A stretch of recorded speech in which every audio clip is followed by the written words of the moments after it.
Captain David Snyder, it's a guy's life. Not really. Welcome back to Bait Shop Talk Live, guys. It's good to see you. And also, happy St. Patrick's Day. I hope everyone's out there drinking responsibly, enjoying your St. Patty's Day with a nice cold green beer like myself. I'm at home, so I can have all the green beers I want. That's right. As always, with me is my guys that I like to call friends. I got Bubba with Bubba Outdoors. Did somebody say 11 pounds? I think somebody said 11 pounds. 11 pounds? I knew 11 pounds. I knew it. It was going to happen. See, Tim? You should have came with me. Wait, what was I? I don't even remember what I was doing that day, to be honest with you. How's everyone doing? Is everybody out there enjoying their St. Patrick's Day? I hope you didn't have to go to work like I did today. Heck no. I went fishing all day. Didn't even catch a thing, so I should have went to work. I went out. I went fishing this morning. I was only out there 2-3 hours, and I caught 3, all in like the 2-pound range. But yeah, it was kind of on call for work myself. I was out there with a rod in one hand and a phone in the other. He's talking about fishing, guys. Yeah. Trevor, what's going on, guys? What's going on, man? It's good to have you on the show. Big O, I knew you was going to make it, Big O. I'm glad you could join us. R Bishop 12399. I'm glad you're here. Sorry I didn't see your message, but hey, he's the one that won one of my giveaways. So congrats to him. Oh, that's good. R Bishop's around for all of our stuff, so I'm glad it was him. Big O, thanks for the sub the other day, by the way, buddy. I watched some of your videos. That was pretty cool. I got you back on the sub too. Appreciate it. I know. We need to take a trip down his way and do a little mangrove fishing. That'd be pretty cool. Bubba, I gotta get you in the saltwater next. That's like the next thing. Yeah, I mean, let's do it. I know how to saltwater fish. I've done it my whole life before this recent. I guess like last year and a half. That was all I did was saltwater fish. So let's do it. You know, when Joe took me saltwater fishing, he promised me sheep's head, and we ended up with trout. So we have yet to do that. We got to do that sometime. I think pretty soon they got the El Cheapo tournament coming up. If it hasn't, it's already gone. It's already gone. I knew it was in March. I just couldn't remember when. Yeah, it's already come and gone.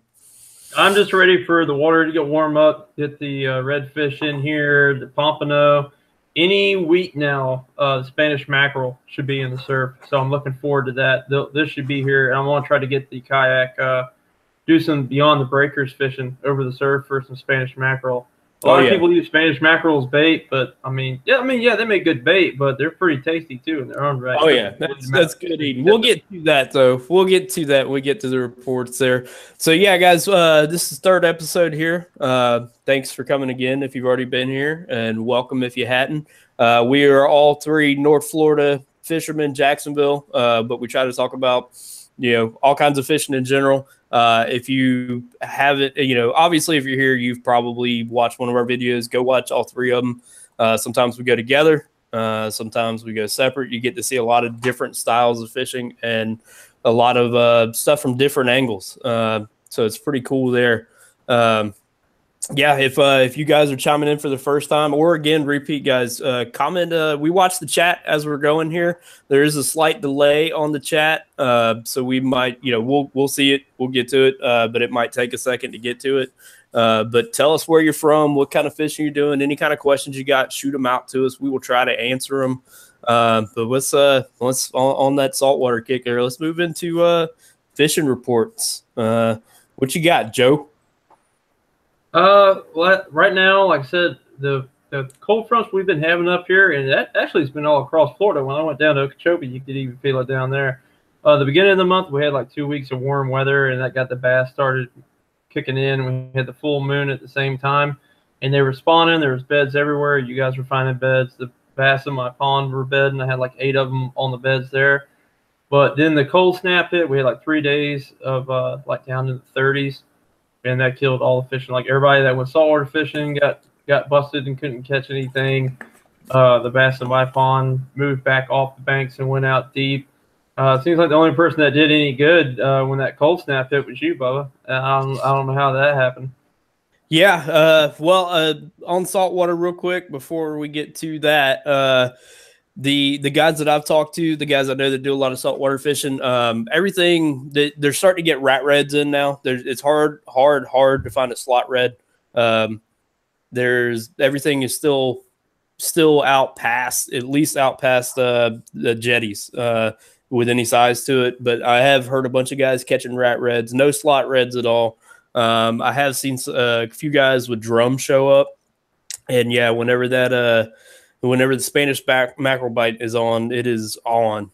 So that we will, yeah, that's worth hitting, worth making a trip for. That's man, if you've never been in the middle of a Spanish mackerel run, it's throw something shiny out there and it's getting hit, and it is fun. If you use something like medium action or something, it is a good time. But yeah, bass fishing, it's been up and down, where we get like a few days of good, where if it warms up for like a week, it'll start to pick up, like it's going to look like it's good. And then we get like a freaking cold snap again. It looks like this, today was about 80 degrees, which is, that's warmer than it's been since mid-February for us. Water temp this morning, guys, when I was fishing, it started out 61. It warmed up to about 63 by the time I got off of it.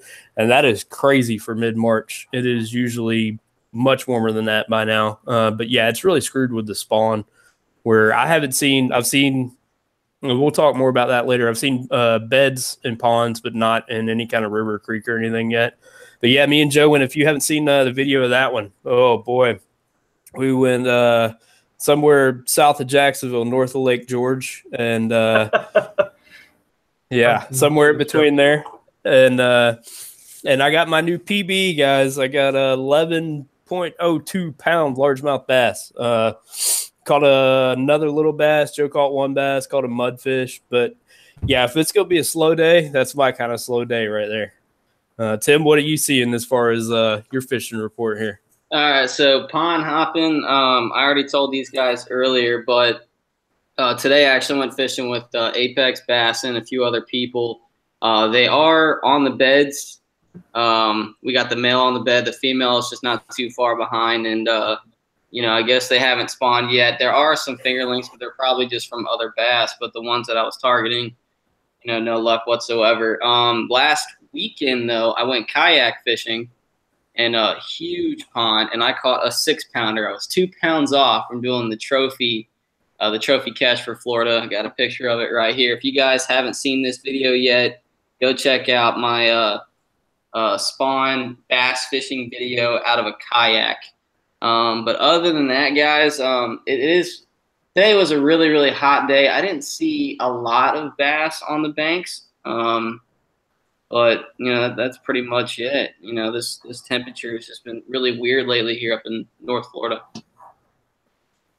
Yeah, Big O, thanks for telling us, like down there in the Tampa area, apparently they're getting the rat reds down there around Tampa starting to come in. I know for us, like Bubba was saying, there's getting a few rat reds, but right now everybody's fishing off the jetties and they're catching those big giant bull red drums right now that everybody likes to have fun with catching. And I think there's still some big black drum out there too.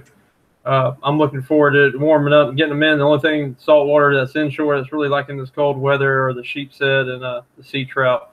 I don't know if the yellowmouth is still hanging around. For some reason they have eluded me this year, but also I need to get out in the kayak more. Big O, good question. Big O asks, how do you change up for cold water bass fishing?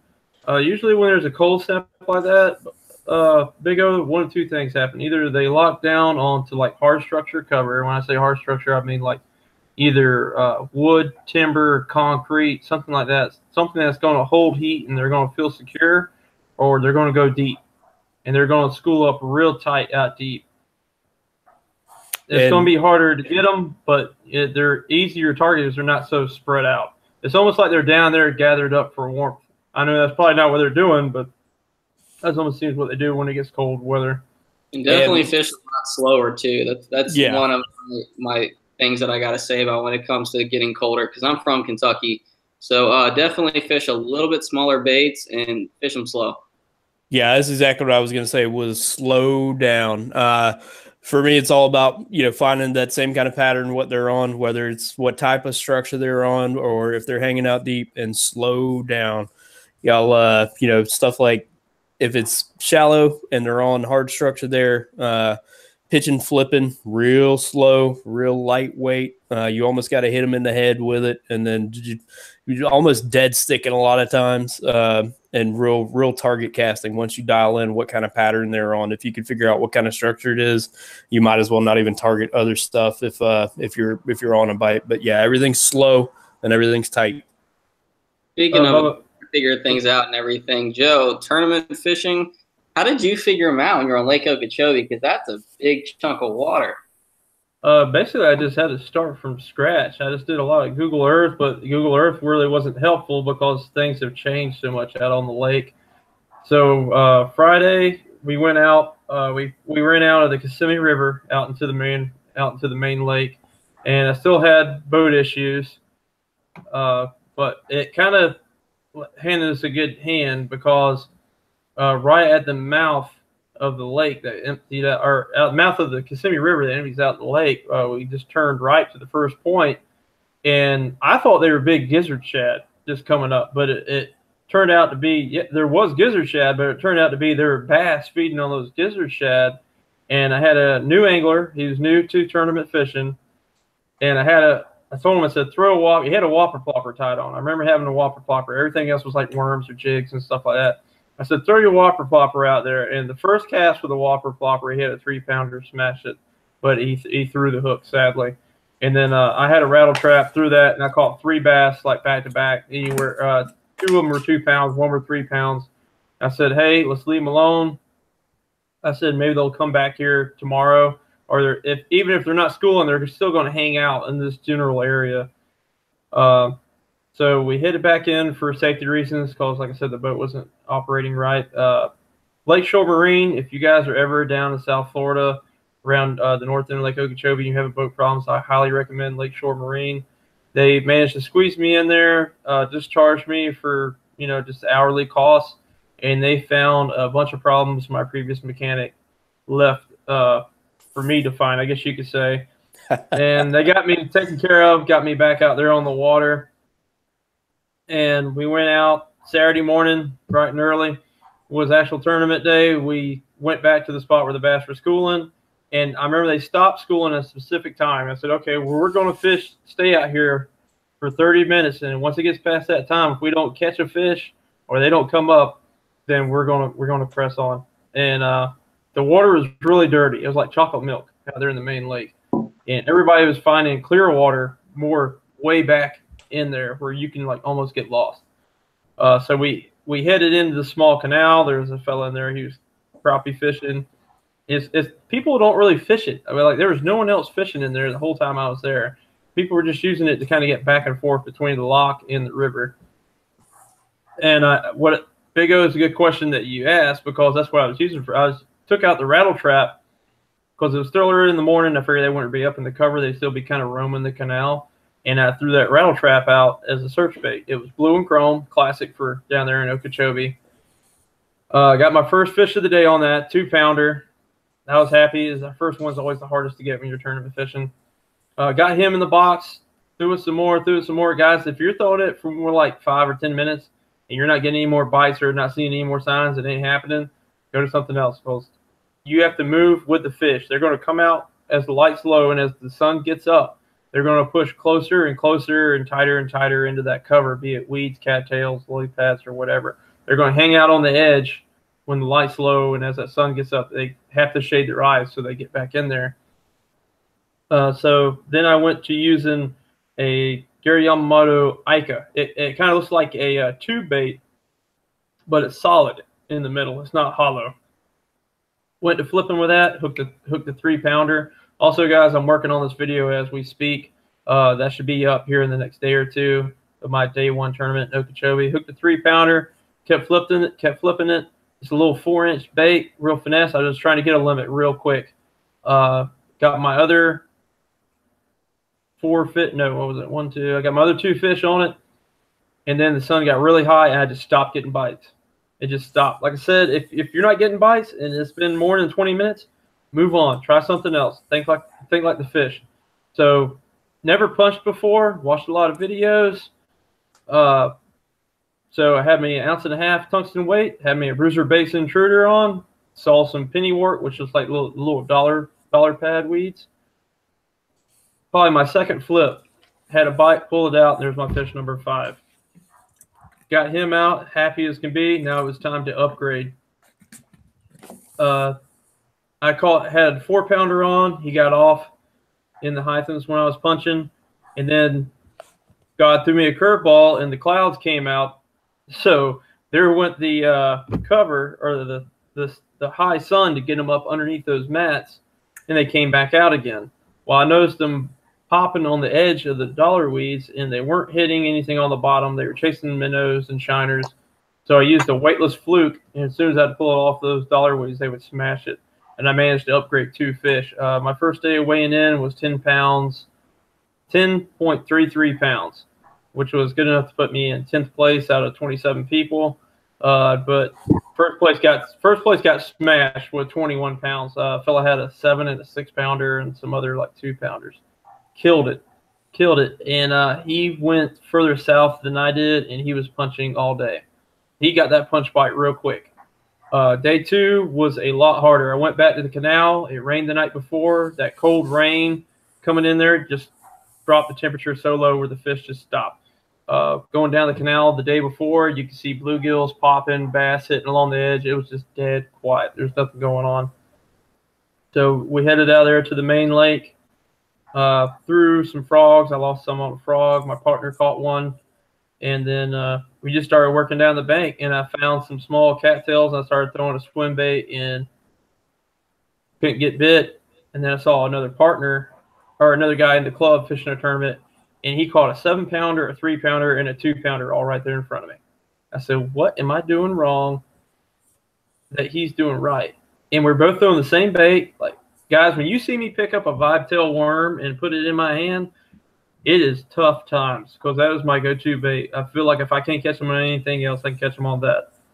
And what it was is there's big mats of lily pads that's really tight together, and not all mats are created equal. I don't know what it is, but we worked our way down. We must have went down 100 yards of mats until we finally found this one section that was probably like 50 by 80 feet. And they were just all up in there busting shiners. There's like a school of them in there. And I caught my limit in like the last 30 minutes on a vibe tail, just reeling it over the top of those pads. And they would bust that worm through the pads. And I had it race back. I only got weighed in like 8 pounds that day, but I was happy to at least turn in a limit. So it's just going out, searching. And the best thing that I can tell you is go somewhere that you think that looks good, that has what the bass need, and just sit there for a minute. If you don't hear any activity, move on to the next spot. But they'll let you know if they're there. You'll hear bluegills popping. It'll sound like Rice Krispies. You know, there's that little popping around, or bass will be busting. That's where you want to actually focus your time on. If you're not hearing anything, there's no birds working, you don't hear any sounds, just go ahead and hit on out of there. All right. Our next topic, hopefully that video, by the way, comes out here pretty soon. You said you were working on it. I'm pretty sure we're all anxious to see what it will look like on Okeechobee. The spawn. John, let's start with you. What are some good spawning locations, and lake spawning versus river spawning? You're pretty familiar with that. Well, you know, it's always going to be somewhere. Bass typically don't like to see each other when they spawn, so they'll spread out a bit. But you're looking for protected areas. You're going to look for little coves, little dents in the shoreline, stuff where somebody's got a little, you know, canal dug or boat ramp dug if you're on a lake, or if your river, something that's tidal, you want to be looking around for the same kind of thing. Little bends in the river that's going to create, you know, calm spots in there, close to cover, up in the backs of creeks, like little feeder creeks and stuff. A lot of times, way up in the back of them, they're going to look for stuff that's got, you know, if you're looking at like your graph on something like a lake, you're going to be looking for areas that have staging areas next to it.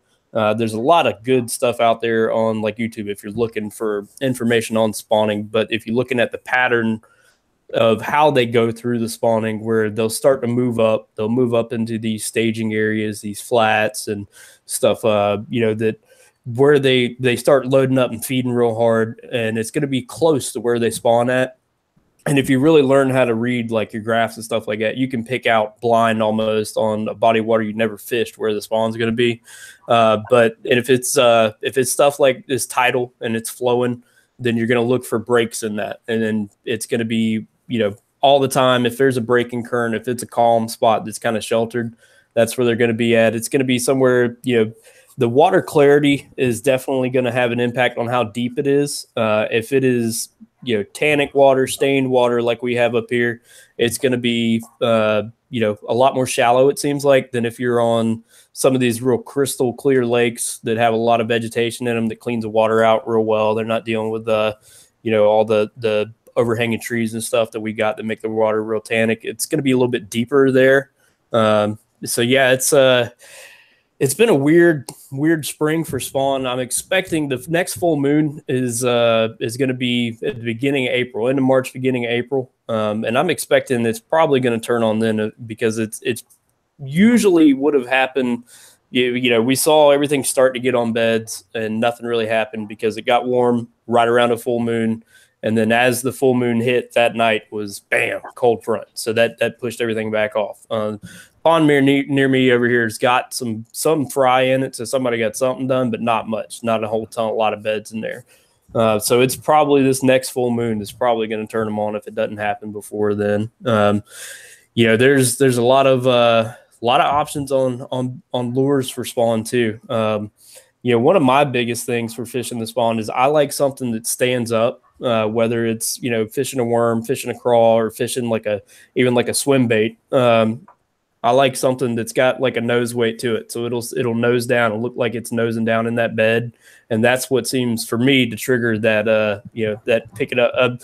You can sit there and mess with them and tick them off enough to where they pick it up, move it and hook them like that. Or if it looks like something is in there feeding and they're getting after their eggs, then that's where it seems to, you know, be a lot quicker method of bed fishing for me. That's anything that stands up is what I like to use for bed fishing. What about you guys? Actually, a drop shot rig works really well because instead of pulling it through their bed, you're keeping it in one spot and you can just dabble it in and out of their bed so it looks like it's feeding, and it's right there in front of their face the whole time, you know, until they get angry enough to bite it. And if you can find something that looks like a fluke, or, you know, something that imitating a bluegill, something that's going to eat their eggs, that works even better. Was it Big Bites has what they call the war mouth? It's perfect for that. You can just put on like a 3/16 ounce weight, throw it out just past the bed, and that way you're not spooking them. You're not dropping it right on top of their head. Work it in, and just let it fall down, pop it up. Let it fall down, pop it up. And you can just sit there and tap your rod and just make it jiggle. That way you're not repeatedly just throwing back into the bed, back into the bed, back into the bed. You can throw it in there once and just leave it in there and just work it in one spot until you can find that sweet spot. Because for some reason, I don't know if it's where their eggs are, and, you know, our eyes aren't good enough to see it, but certain spots of the bed seem to trigger them more than any, like, different spots. Like the left side may be where they lay their eggs, and if you get the lure closer to that, they're going to be more aggressive than if you were on the outside of the right, you know. That's my theory, is that's probably where their eggs at, because I've noticed the same thing where you can drag it through, you know, the middle of it. They just kind of swim around a little bit. You get their attention. You drag it through the right side of it, nothing happens. But you hit that sweet spot, and they pick it up and move it immediately, or they key in on it right away. So that's my theory on it too. Is probably where their eggs are. But yeah, there's definitely a sweet spot to beds where if you hit the right spot. So if you're working a bed, pitch around at different angles coming into it. Try different speeds sometimes too if you're not doing something like what Joe's saying with a drop shot. It seems like sometimes if you just drag it in real slow, you'll get their attention. You'll see them looking at it. But sometimes if you burn something through there real fast, they'll get it, or sometimes it's the opposite. So yeah, there's definitely a pattern to it. It seems like there's a sweet spot, and then sometimes they like it the same way. When you guys are bed fishing too, you can tell almost immediately whether that fish is going to bite or not, because there's sometimes you could sit there and work on the same bedding fish for 30, 45 minutes and she's never going to bite. But you can tell almost right away. And if you get close enough to spook them off and they come back pretty quick, that's a fish that's going to eat.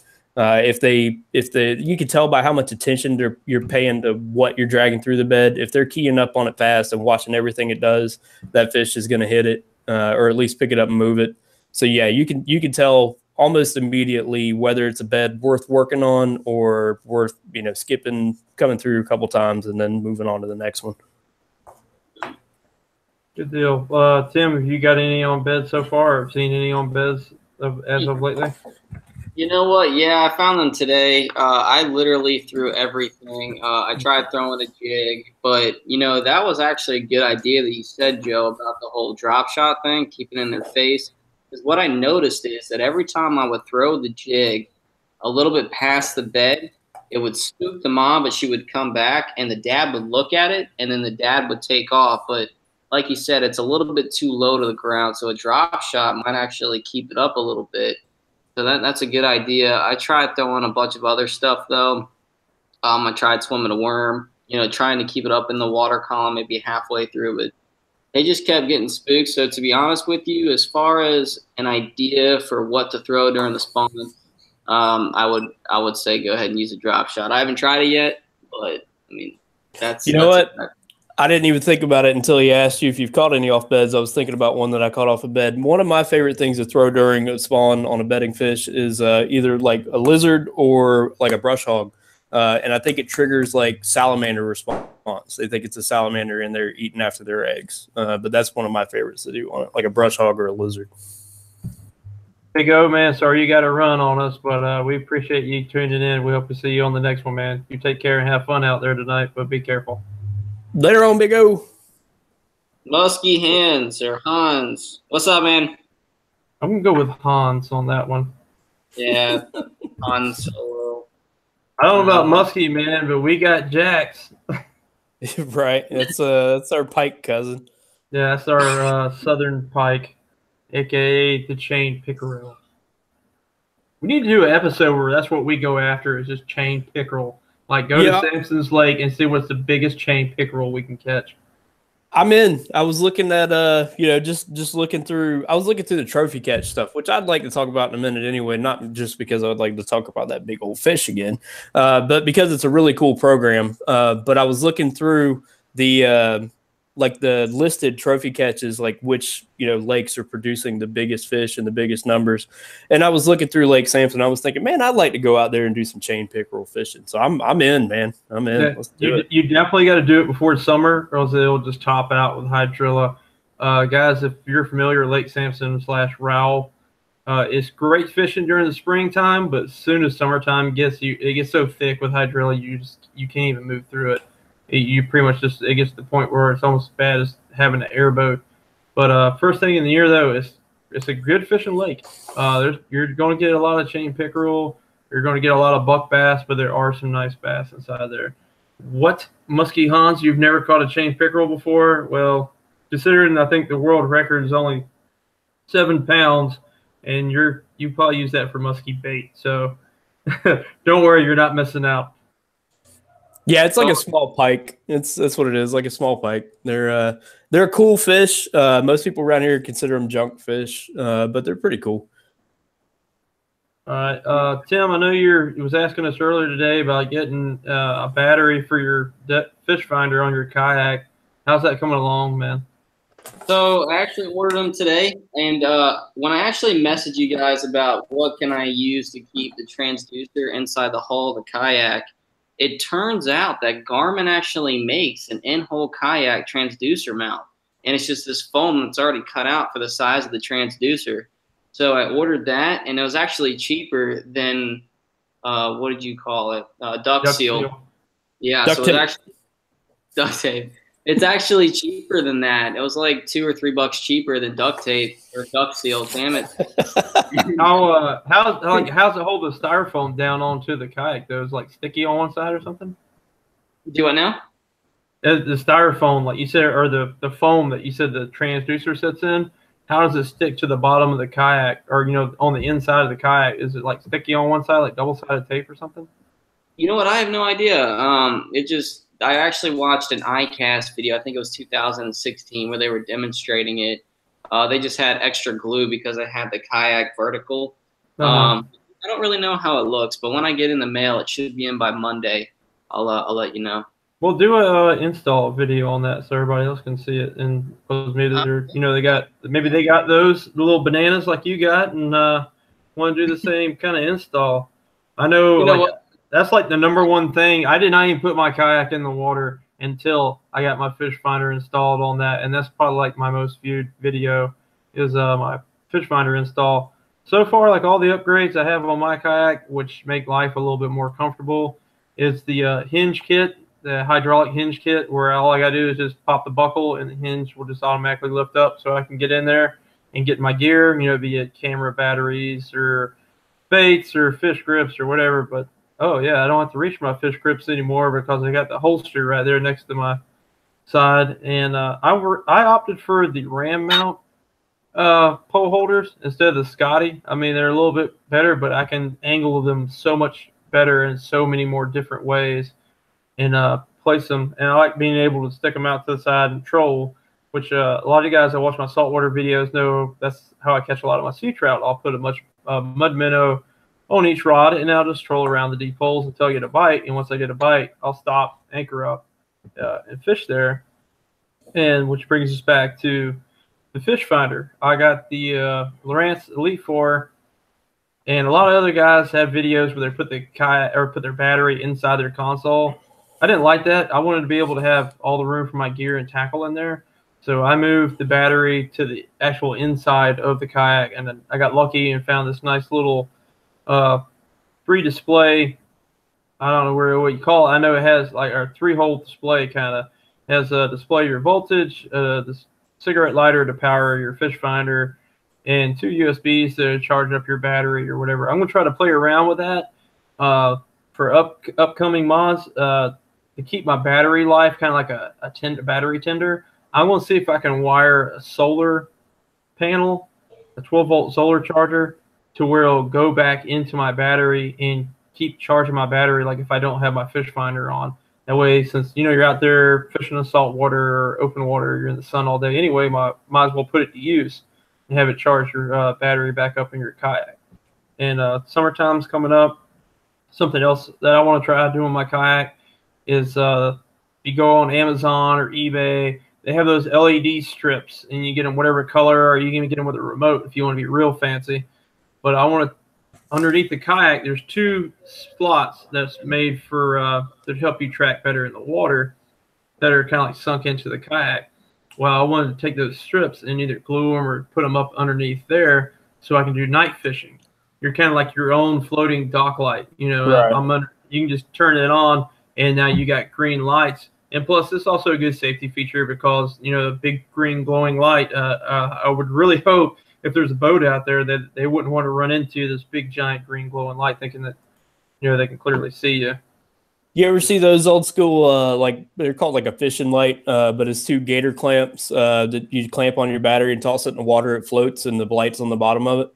Yeah. I know a lot of people use those for crappie/speckled perch fishing, which is what we call them down here. And they work really good. They attract the bait fish, and, and of course the predator fish come over. And that's what I was going to try to do. And also, you can take those green lights and you can get a piece of PVC, wrap around the PVC, and then get 2 end caps and some clear tubing. Put the PVC in the clear tubing to put the end caps on, silicone it up real good, and then like what you said, Bubba, you can like put a weight on the end and hang it over the side, and that'll work too. Yeah. The little fishing light like that I got with the little gator clips, it's got a rattle in it too, so you can think about something like that too. Yeah. What's next for you, Tim? I know you're working on getting your fish finder put on there. Any other things that you want to add? Yeah. So I don't think I've actually told anybody what kind of fish finder I just got. I just bought a Garmin Striker 4, I believe it's called. I'm just trying to figure out how I'm actually going to put it on there. And I just got off of Amazon, and actually all of my stuff is going to be here Monday. So I'm going to start that video this week. And yeah, I'm super excited about it. That's pretty much the only mod I got right now. Anything, where do you want to add for the summertime fishing? Like, I know you got to get some rod holders on that thing, like what I got. Do you have tracks on the side of your kayak or no? I don't have tracks. I'm thinking about doing that, but I actually have an Ingle cooler with 4 rod holders on the cooler, so I'll always keep that in the back if I need more rods. When it comes to fishing with more rods, they do kind of get in the way. That's only my issue. So luckily with Vibe and how they have it, I've seen Joe's kayak. He has a Vibe. My Vibe's got a really deep hole. So I can just set them like along the sides, and I can still stand up and have plenty of room. So What you need some bullhorns for. exactly. So right. what That's the next mod right there. I need some kind of anchoring system. It makes me mad that I don't have some kind of anchoring system or a power pole system. I'll tell you what I did. That's probably my favorite mod that I've done to mine. I've got rod holders and crap like that on it. But what I did with mine is I did it's pretty simple, but like an anchor trolley. You get you see the different kind of anchor cleats, and I've got ones that slide a little bit better. It's got a little more grip to it. And ran some paracord, got a stainless steel ring that's 2 inches wide, and put it on an anchor trolley so I can slide it back and forth. It's really good for, like Joe was talking about, finding deep water holes and stuff like that. You can pop off like that. But with that ring, what I did too is I've got a long piece of PVC. A lot of guys use like garden stakes and stuff, but I'll use that as my power pole. I'll stick it down through that ring. And that's my redneck power pole on the kayak is run that down through the anchor trolley. And with the trolley, instead of having, something tied onto a cleat or something like that, you can slide it back and forth depending on the current. So you're facing the right direction. That way you can anchor off the front, anchor off the back, and then you don't have to move around so much to figure out, I got to pull up my anchor in the front or turn around and get my anchor off the back. I just slide it over to me right there beside where I'm sitting at. Pull it up, put it down right there, and then slide it whichever direction I need it. So, yeah, it's pretty easy. Get you a couple cleats, some paracord, stainless steel ring, and get you a nice little anchor trolley going. I'd use that all the time. If saltwater and freshwater. If I'm on a whole freshwater and then fishing tidal, and I'll do the same thing there. But, yeah, saltwater especially. If I'm hitting, you just taught me something because I never thought about taking a garden spike and sticking it through my anchor trolley and using it as like a stick-up pole. It's a little something we need to do. It's a little stiffer than like PVC. It doesn't bend so much whenever you're getting blown around with it. You can get like an 8-foot garden stake from any garden center, Home Depot, Ace Hardware, or whatever, and they're pretty sturdy, pretty firm. So it'll keep you in place a little bit better. But yeah, that's it's awesome for stuff like, Joe, you've been out there, I think, one time, but I'll go fish Mill Cove all the time. And whenever I hit a spot where I know where some oyster beds are and I want to work those oyster beds real well, I'll just pop that pole down and work all around it. And then whenever I want to pick up and move somewhere else, just slide that anchor trolley down and drift on wherever I'm going. But it's pretty, as far as like usable kayak mods that you get a lot of benefit for something cheap, that is up there. Bubba, you won't believe what question Trevor just asked. Yes, he said, what is your personal best bass? I'm going to let you answer that one live first. Well, I just caught my PB. New PB. Yep, new PB. Before that, it was 867 before that. And me and Joe went out trying to hunt some spawning bass, but we got on a big old pre-spawn girl. She was 11.02. Caught her on a 3/8 ounce chatterbait with a baby bass fluke trailer. And she was, big old beat up, short, stocky girl. Oh, man, I set the hook on it. We were kind of out in the middle. We were working docks. We hadn't got into any grass or anything yet. That was what we were going for. We were working our way towards some grass. We were checking to see where there used to be lily pads, but they got blown out. So we were working down in between some docks. It was just sand bottom. It was probably 9 foot deep or something like that.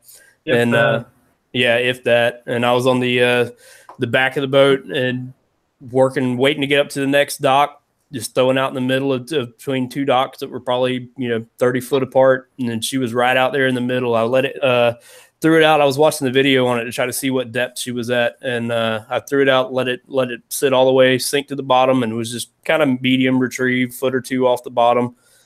Set the hook on it, man. I thought I was hung up. It felt like like whenever, you know, you hit a stick and set the hook real hard, you can feel it drag towards you just a little bit, but no real head shake or nothing like that whenever I first set the hook. And I thought I was hung up. And then it started moving. And, you know, she didn't, I must have had the drag cranked down tight. She didn't pull any drag or anything. She jumped a couple times. And old Joe was money on the net there. And, yeah, we got into the trophy catch. That was my first part of chasing the slam on it.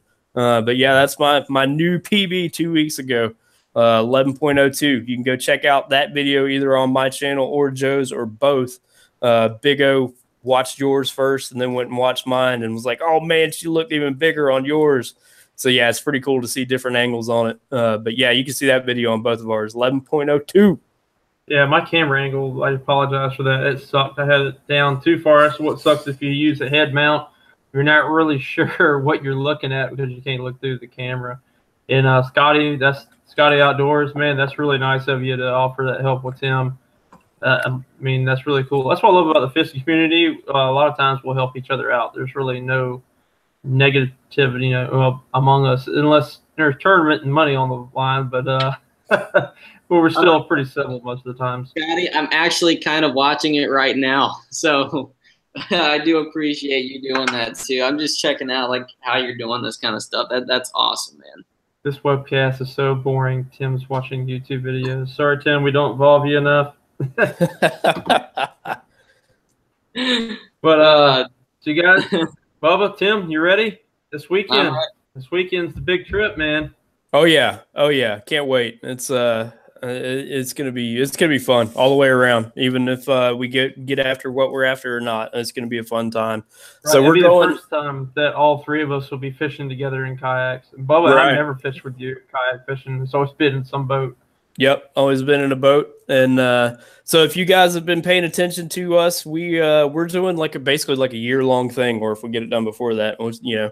But so the Florida Fish and Wildlife Commission has a thing they call well, they have a bass slam. You know, they have a trophy catch program or big catch program. It's like a citizen scientist kind of thing. So what they're doing is they're recording all these weights, length, girth of big fish to get an idea on, you know, basically collecting all the data so they can do, you know, fish surveys, but using us to do it, using the anglers to do it. And, you know, it's incentive based. So they're giving out all kinds of prizes and different tiers for it. So we're making like a year-long thing and we're calling it Chasing the Slam. We're chasing the bass slam this year. And so with this coming up, this coming up weekend, next weekend, we're going to the Santa Fe River chasing Swanee bass because that is the only reliable place to catch them. They're only in a few different spots, period. You know, they have a few up in where those rivers extend up into Georgia, and they're listed like endangered in those kind of areas. But overall, it is not a lot of these fish, and we're going chasing after them this next weekend. We're gonna make a couple-day trip out of it, camping and kayaking on the Santa Fe River. Yeah, hopefully you guys should eat that up. Me and Bubba are gonna be the tough guys, and we're gonna be sleeping in a hammock. We're gonna be going hardcore. I don't know how long it's going to last when it's like 40 degrees. I don't know. Bubba might find his way into my hammock. I might find my way into his just for warmth. Or we're all both going to crawl into Timmy's tent. I hope already got a tent in the truck. I already got a tent in the truck, man. I'm not spooning with the three of y'all. This isn't. If you ever saw that movie Without a Paddle, this ain't it. That's exactly what I thought of when I just said that. Saying it, I got a tent, I got a warm sleeping bag, and I got a paddle. Right, you guys, because Dinsmore Outdoors said earlier about how spawning works, and when it gets colder, two of them just get close together for warmth. So you guys heard it, Bubba Outdoors and Dinsmore Outdoors are going to be spawning. No, we're not that close of friends. Spooning or spawning? Spooning. Well, it should be a good time. So this is the first time I've ever done like a kayak camping trip, and we're going to definitely show you guys even the camping side of it. At least I know I am on my channel. Oh yeah. I'll bring the good camera. We'll show you how camp set up. We're probably going to head down there Friday evening. All of us get off of work, and we're going to fish all day Saturday and fish Sunday morning, probably till about lunch, and then head on back to the house. Hopefully with our heads high and all three of us accomplishing our goals, all three of us catching a Swanee bass in the size that it has to be. And they're not very big, so we're going to be using smaller lures. The Florida record / world record is like 3.89 pounds, if I'm correct, at least 3.8 pounds. So that's not a very big species of fish, but they're very beautifully colored, though. They're really pretty fish. They got like teal on them. Yeah, they have like a teal color. They have like tiger stripes. Like they got stripes all the way down to their belly. They're really, really pretty fish. And if those guys that watched that video where I bought the 125-gallon tank and I asked you what it was going to be, we had one guy guess it after I dropped some pretty big hints. And it's the Swanee bass. I'm probably not going to be able to bring one home from this trip, so I'm going to have to make my own special trip back down there once I get the tank set up. And I'm going to put a Swanee bass in the 125-gallon tank because everybody on YouTube, like all the fishing channels, have largemouth bass. And I wanted something different. And, not everybody has a Swanee bass in their aquarium. And I think they look very, very beautiful.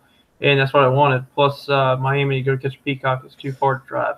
That's why we're going to that. And it's Tank Tuesday. No. No Tank Tuesdays. He's just going to be in the background chilling like the bluegills are now. So also, I'm sure the bluegills are going to be looking forward to moving to a much bigger home. Did you name the bluegills? I did not. My girlfriend did. She's the one that named them. She asked me, do they have names? I said, no, they do not. Their names are fish.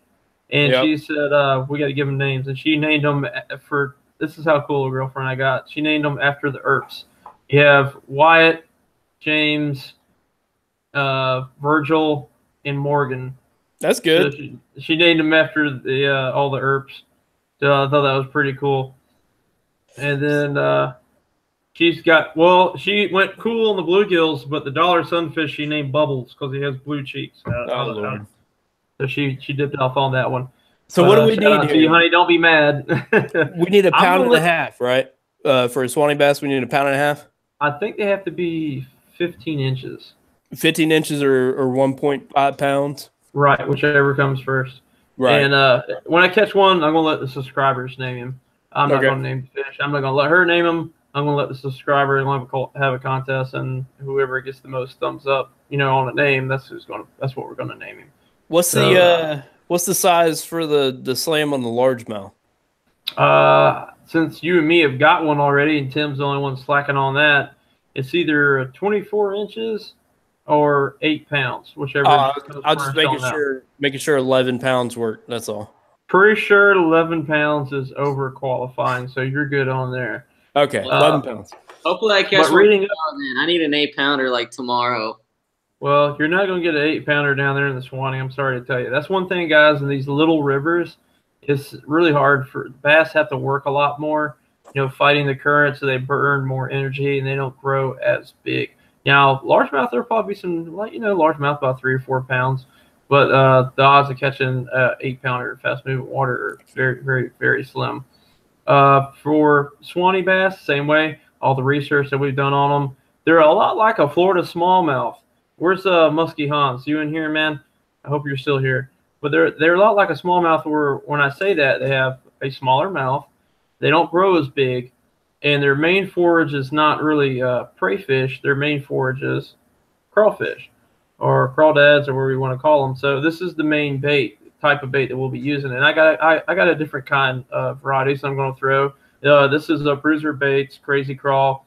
This is a little bit more aggressive bait. The legs click, kick, and swim because it's got these edges on it. If I wanted to go something a little bit smaller, you have a culprit Incredislim, which is, you notice the pattern here. It's like a crawfish color. And then something I got turned on to in Lake Okeechobee are the Gambler's BB Crickets. And these are a great little punching, when I say punching, I mean like, pennywort and hythons and thick mats. This is a great punching bait because it's so slender and so little, it'll go right through that stuff with no problem. And also, if the big bass are finicky and they don't want a big, bulky bait, this is like a little potato chip snack for them. And then something I used in the pond today, which also is a good crawfish imitation, are tubes. If you can't find anything, this one was like some off-brand I got like a long time ago at Gander Mountain, if that shows you how long ago that was. It's called Chompers. Maybe someone out there can explain this to me. Why is it every pack of tubes forget worms, everything else. It seems like it's just tubes. Seem to have a heavy, heavy coating of sea salt. Like I'm talking instant high blood pressure for a bass if he takes a bite out of it. Like this thing right here was just covered. It was like almost white with salt when I took it out of the bag. And Bubba has a bag of Zooms. The Zooms are yum, Bubba. No, these are Zooms. Yeah, I don't know if you can see that there, but these things are absolutely covered in salt. Right. It doesn't seem what matter the brand is. They're all covered in salt. Someone can answer that question for me. Actually, I'd really appreciate it.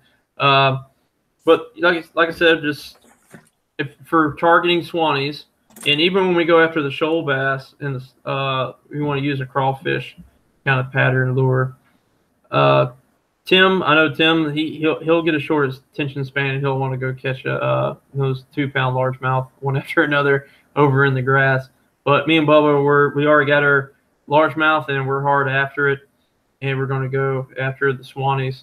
So I got a tip for you guys on if you guys do fish with crawl imitations, because Joe said crawl color. Well, crawls, they'll molt and they'll change color all the time.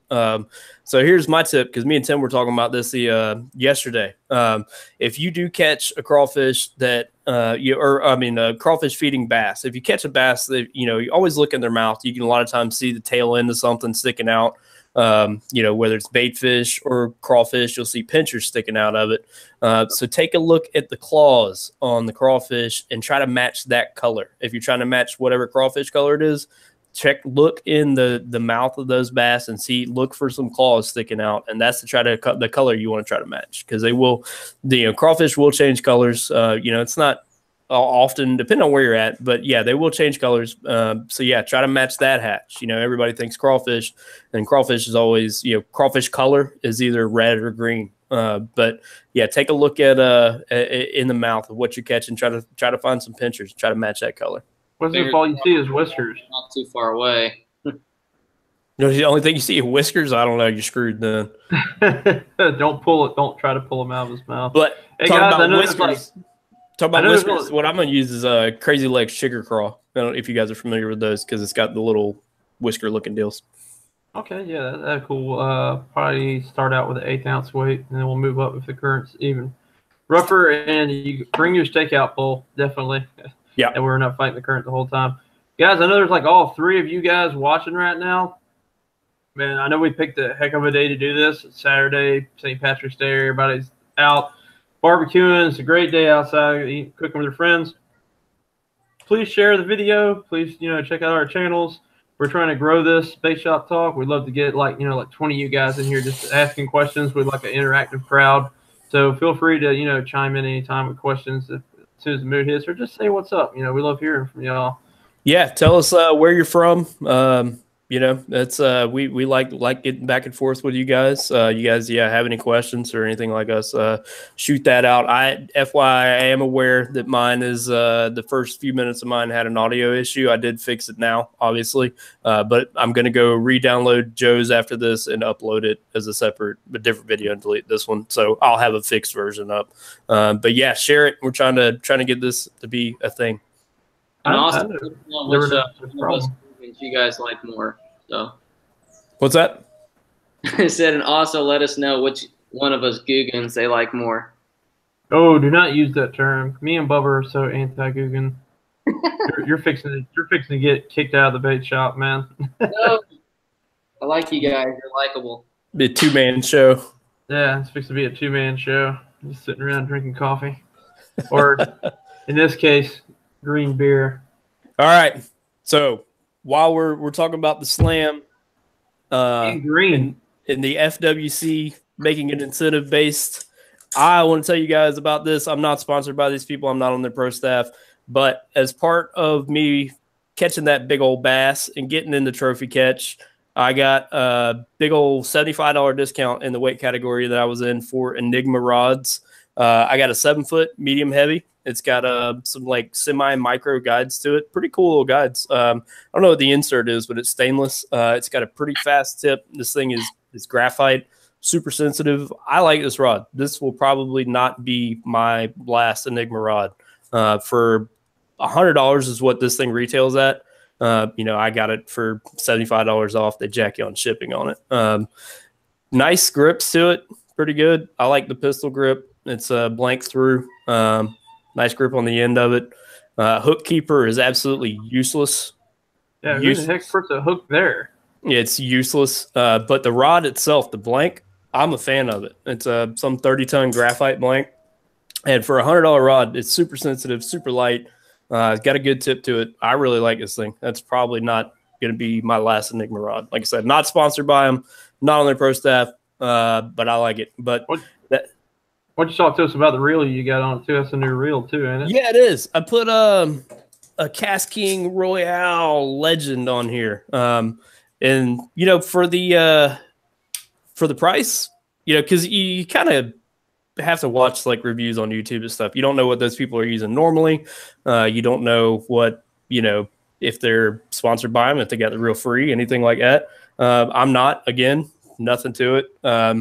For the price of that, it's $40 reel, $38 or whatever. It's very smooth, well constructed. It's about half plastic, half metal, but the metal's in the right spot. It's got 3-way brakes on it. It's got magnetic brake, centrifugal brake, and then the tensioner too. It's pretty smooth. I think it's 11 plus 1 ball bearings. This one is 7-to-1 gear ratio. I got 20-pound braid on it. I think I got a new Senko rod. I like the tip. Really? I like that's why I asked you what you're going to put on that for the trip. Yeah. I think for the trip, I don't know. I might pitch with it. But right now you can see what I got on there. Yeah. The Pringle Senko. Yeah, it skips well and super sensitive. That's why I think I might use it as a Senko rod, because it's super sensitive. And I think the micro guides, if you guys skip much, if you're going to backlash, that's the place you're going to do it. When you slam it off a dock or something, or duff it in the water short, that's the place you're going to backlash at. But I think the little micro guides help with that a lot too. But super sensitive and super light. I like it. I think it's going to be my new stick bait rod. Yeah, I think I'm going to copycat you and get one of those Royales. I want to try to get some bass fishing kayak rods together. I mean, nothing. I'm not saying that my Vexens and my Lures aren't tough. It's just I got a lot more money involved in them. Whereas $36 Cast King, if it falls in the dirt or something like that, it's like, oh well, blow it off, and if it dies, I'll just get another one. Versus $100 Lose Speed Spool. I dump my, whenever I'm trying to unhook a fish or something, the rod's over here and crap like that, I dump my kayak reels in the water all the time. Right. See, I want to take your copy you. This is except for the bait cast reel, I got a Cast King spinning reel. This is the Centron. This is the 2000 series. I think I was asking you the other day about what kind of rods Walmart has, or the cheapest rod Walmart has. Go there. There's a Lose. I think they got for like $47, and I'm going to put this on there because I do not want to take my Fluger President kayak fishing. So we're going to try this out. So me and Bubba will be kind of doing an unofficial review of Cast King spinning reel and him the Cast King Royale. And I'll probably put 20-pound braid on this and a like a 10 or 15-pound fluorocarbon leader. Try to get those little Swannies. I think that'd be a fun fight on a spinning rod with a little 4-inch crawl. Yeah, this is a trend I hope to see in bass fishing. What they advertise it as is, cutting out the middleman. You see that in a lot of, if you've ever seen like how, what's Casper mattresses, they're so cheap because they're not selling retail, they're selling direct. Well, Cast King's doing the same thing. They're not selling, retail, they're selling direct, and that's how they advertise that cheaper price. At least that's what they say. So far, it feels like it's good quality. I was telling, me and Joe were talking about this the other day. I like it better than the low-end Bass Pro or a Black Max, and it's the same price. Whatever the low end, I forget which one the low end Bass Pro one is, BPS one or whatever. But I like it better than that, and I like it better than a Black Max. So for that price range, it seems like it's better quality than those, and it's probably because they're going direct.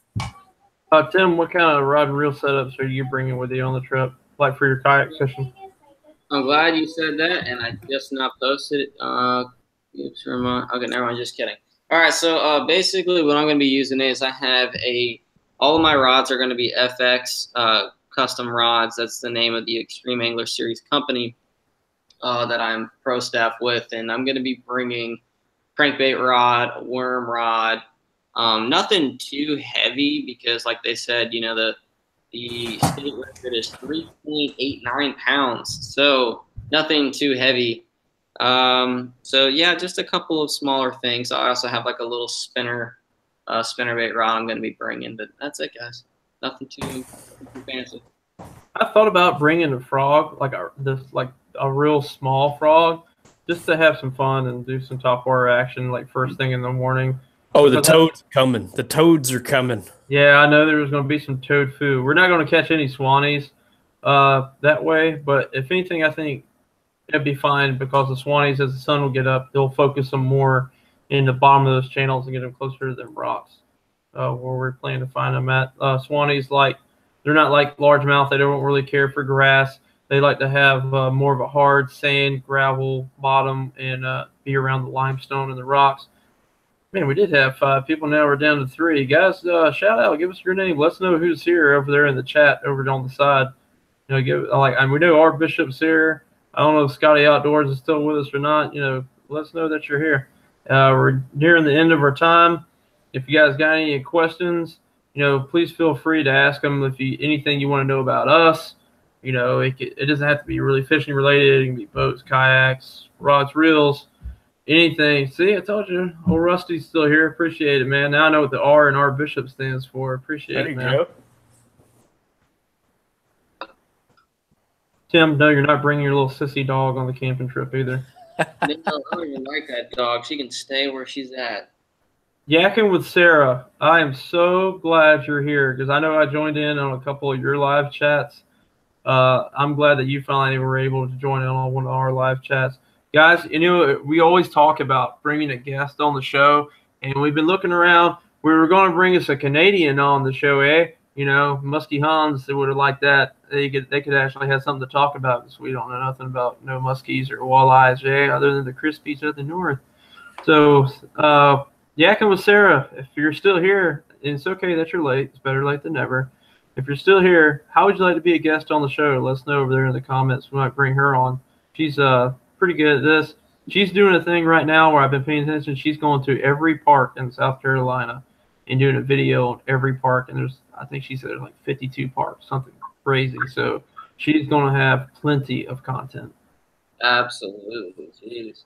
Yeah, absolutely. Yeah, we're definitely looking for some fresh faces other than our ugly mugs. So yeah, if anybody's, any of you other guys out there do any live shows like this, or you want to be on ours, give us a shout for sure. We'll bring you in and talk about, even if it's not local, like he was saying, you're going to have a Canadian on. I know we get a lot of viewers that aren't Florida like us. So yeah, if you guys want to come in, we'll talk about whatever you want to talk about with us. And there's a lot of, common ground between fishermen the world over, whether it's Florida largemouth or muskies or, something that we have no idea exists.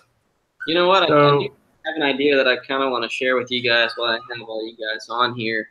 What would you guys think that not just like this little kayak trip that we got going on, but actually trying some other kind of fishing like muskie or, maybe going up north for a weekend?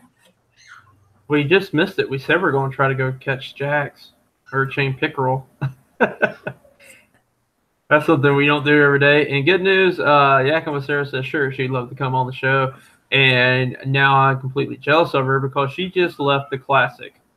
Oh, Why nice. don't they have Bassmaster Classics in Florida anymore? Oh, that's definitely a bucket list thing for me. I would love to go to the Bassmaster Classic. You can ask Bubba earlier when we were getting ready to set up the show. I was watching the weigh-in live, and I was telling him, like, oh, man, Edwin Evers just weighed in this. And I got on my fantasy fishing team, if you guys are wondering what I'm talking about fantasy fishing, it's just like fantasy football. You go on the bassmasters.com, and you go on fantasy fishing, and you pick what anglers you think are going to do well, and you earn points. And if you win that tournament, like you are the top of the list for that tournament, you can win $500 in like a Bass Pro Shop gift card. And if you win for the whole season, like you're the top for the whole season, you can win a bass boat. So, Bubba, if I win that and we're entering the trophy catch, that's 2 chances for a bass boat. Yeah, that's that would be real nice. Yeah, we need to go catch some more big catch and trophy catch ones, get some more tickets in that. Yeah, that's another great thing about it. The FWC trophy catch program, they're entering everyone who gets in it X amount of tickets for 10 tickets. 10 yeah, tickets every time you enter a fish. 10 tickets per fish for 2018 Phoenix. So that would that's we need to go chase some more big ones for that. Yeah, that'd be a nice upgrade. She said the class has been. This is the 3rd time that the class has been at Lake Hartwell, and I know I'm freaking crazy jealous. They always go like there or they go Texas, just Texas, Texas, Texas. I'm so sick about hearing about Texas. Nothing against it. I have family in Texas. I'm just tired of hearing about it. Come to Florida. We have Kissimmee. We have the Harris Chain. We have the St. Johns River. We have Lake Seminole. We have Okeechobee. I mean, how many more good examples do you need me to give you? Yeah. Florida's got plenty of big bass, plenty of, I don't know, say 11-pounders running around. Right? You're not going to get an 11-pounder out of Hartwell. Not likely. I'm not going to see it. No, just messing with you, Sarah. I'm sure there's probably one in there somewhere. You just have to use dynamite. Yeah, I don't know why they don't come to Florida anymore. Florida's got tons of good fishing. But I think the last time they came here was on the St. Johns, and Hank Parker won it. That shows how long ago that was. Yep. Oh no! But definitely, I'd like to go to Kingsley. I've been watching Mikey Balls. If you guys are any fans of bass fishing on YouTube, I'm sure you've ran across him. He's like the punching king. But here lately, he's been doing long lining, where you take a crankbait, you throw it as far as you can go, and then you even get on the trolling motor and go like another 100 yards with your spool just open and let it free spool out. And I want to go to Kingsley and try that. He was doing that, and he caught a 49-pound 5-fish bag. Good Lord. Huge. That's like he averaged it was like high 9s, low 10s every time. Oh, is that video that's been floating around YouTube that it's him holding up the 2 giants and it's like 49-pound bag? Right, that's him. I haven't watched it yet. I haven't watched that yet. That's on Kingsley? No, it wasn't Kingsley. It's a public lake he went to. He won't say the name on it, so I'm not going to say the name of it on in here, but we already know what lake it is, and we talked about doing a tournament there in our club. But it's just like Kingsley. It's a big clear water lake, or not a big lake, but it's just a big bowl, very deep clear water lake, and I want to try that. Yeah, that's like fishing somewhere between Jacksonville and Lake George. Right. Like I said, I know what it is. It's more South Florida / South Central kind of area. All right, that's how they were catching them. They were using 10XDs, and they were long lining them. And I want to go try that in Kingsley. Maybe we definitely got to look to see if there's a cold front, though, coming through before we go do it. Yeah, well, if there's not, there will be when we get there. Right. But, we're definitely okay, Tim, you want to do catch some other kinds of fish. Let's go catfishing one day. That's something easy when you got to take an airplane ticket to go do. And go do something like that. It's down to Miami and we catch some peacock bass. Yeah. That's definitely on the bucket list. I'd love to do that. I want to get you guys out there in the swamp with me doing some gar fishing. Oh my God. I mean, we can go anywhere to do that. Yep. Yeah, I'm down. Well, honestly, I'm down. Let's just do a video, all of us together, about making or catching something other than a bass. We've done mudfish. You guys seen? Not purposely. If you want to purposely catch mudfish, I'll bring you all up here to the St. Mary's River, and we will throw down and have the mudfish challenge. See if anybody can dethrone the mudfish roundup champion. Right. Dethrone the champion, a.k.a. Dinsmore Outdoors. Yeah. Sarah, just so you know, since you were late to the party, me, Tim, and Bubba have a video coming up. We're going on a trip this weekend where we're going to be camping and kayak fishing for Swanee bass out on the Santa Fe River. So I think you'd really enjoy that. Once we'll be looking out for that video. So a little kayak camping action. And it's not really a state park, but it's right up your alley. And if you like some awesome B-roll, check out my video. Tim, you're like awesome when it comes to editing. Your editing skills are like crazy good. I don't know why you don't have more subscribers than you do, but you are starting to build them pretty fast now. You're starting to get up there. Yeah, I think I'm at like 350. I ran into a kid today when I was actually fishing, and he knew who I was, and he knew who Apex Bassin was. He knew who you were. So I was like, oh, shoot, this is kind of cool. First time getting Yeah. noticed. You guys ever got noticed? I wanted to know if you guys The ever. only time I usually get noticed is that I've got noticed at boat ramps. I want to pull in the kayak in and out of the truck. I don't think I've ever got noticed with a. Yeah, I did get noticed one time with the bass boat. He's like, "Yeah, I know who you are." And I said, "Oh, I appreciate you watching the show." And he was out fishing for bluegill. I was too, and he's telling me like how he catches them. I get noticed a lot on Hexter Drive because I'm sure you guys know all last like 2016. I was really big into saltwater fishing, and I joined the Bass Club, and saltwater kind of took a little bit of a backseat. But now that I'm going to be home this summer, I really hope to get into saltwater fishing. There's definitely going to be shark fishing. Most definitely going to be shark fishing. I have two goals. One, there's a place here called Simpsons Creek. Really small creek. You can throw a rock across it. It's so small. And I never knew there were sharks in there until I hooked a spinner shark. And of course, the GoPro wasn't on, even though I thought it was. I want to go back there with the right gear, and I want to catch a shark out of that creek. And two, I want to do some land-based shark fishing and take you guys with me. Hopefully, or at least one of y'all get Tim on a nice 6-foot black tip off out in the surf. That'd be Once awesome. again, And I want to deep sea fishing while I'm down here in Florida. I think that'd be really fun too. we can do that. I got to get the big boat out. Like I said, I'll be home this summer to do all that. I want to get out and go get some kingfish. Once again, I'm jealous of Sarah because she met Zoffinger, the guy who inspired me to start kayak fishing. I watched all of his videos back when he had the red kayak and doing all the do-it-yourself stuff before he started living on the boat. Oh, man, I would love to meet him one day. Yeah, And he seems like a she real got to meet cool him at the dude. Pelican. She got to meet him at the Pelican booth. So Sarah not only got to go to the Bassmaster Classic, she also got to meet Zoffinger. Yeah, he seems like a real cool dude. Now we've got to bring her on the show. If anything, just ask her how that was.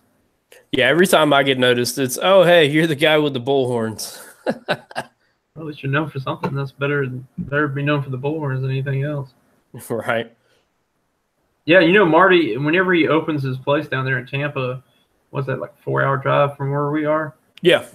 Yeah, if Tim's still stationed out here, we ought to go down there and go hang out with him. Go put in the kayaks at Marty's place and go catch a snook. I've yet to catch a snook. Well, I take that back. I caught one in a cast net, but I don't think that counts. Right. And he was like the size of my hand. So that'd be cool to go down there and catch my first snook on rod and reel at Marty's place. That would be pretty cool. But guys, we have definitely went over our limit here. We're at 15 minutes over the top of the hour. For those of you that showed up, we thank you for the support. Spread the word about this Bait Shop Talk Live. Usually we do it the second Sunday of every month.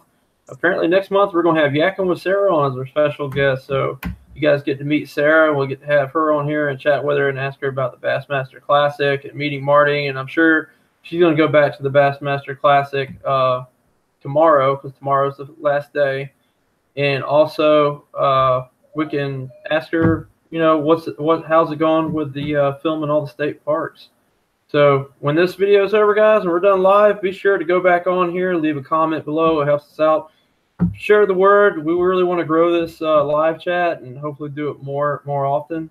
Like I said, the only reason we didn't have it this past Sunday is because I was down on Lake Okeechobee fishing a tournament. But I'm sure Bubba and Tim would have handled it just fine without me. But I would have been jealous because I couldn't have joined in on it. So be sure, second Sunday next month in April, dial in 6 o'clock right here. Join us on Bait Shop Talk. I'm Dinsmore Outdoors.